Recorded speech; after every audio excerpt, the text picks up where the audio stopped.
we see. The ancients were commended for their trust in the unseen. By faith we believe God created everything as is. Man, the land, the stars, the sea, the animals, oh shiz. Day 1, God said, let there be light. Day 2, separate the water from the sky. Day 3, vegetation sprang to life. Day 4, stars to shimmer through the night. Day 5, animals that fly and swim. Day 6, animals that never need a fin. And what else did he make? On the 6th day he made man. Adam and Eve, say hey. On the 7th day, God rested from his work, and you should do likewise. Oh, haven't you heard? Now let's get back to the story of the faith chapter unfolding. Abel offered God a better sacrifice than Cain. Enoch walked with God, and then with God he would remain. Noah built an ark of wood, a boat to save his fam.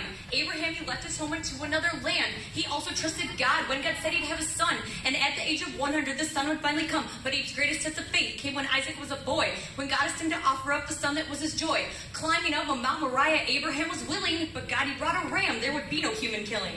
Isaac, he would bless his sons, Jacob before Esau, and Jacob would bless Joseph's, Ephraim, and then Manasseh. Of the Exodus, Joe spoke, gave instructions about his bones, and Moses' parents hid him for 3 months within their home. And Mo, when he was older, chose mistreatment with God's people, led them out of Egypt, denied pleasures that were evil. The Israelites, they crossed the sea on dry land, they were saved, marching around Jericho while fellow trumpets played. By faith Rahab was spared her life in city Jericho. She hid the spies and was delivered by a scarlet cord. Now what more shall I say? I do not have time to tell. Of Gideon, Barak, Sabbath, Jephthah, David, Samuel.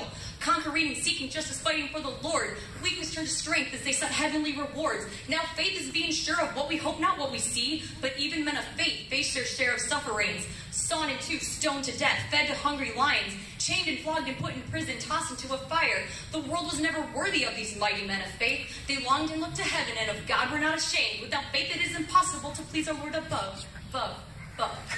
So put your hope and trust in him and serve your state in love.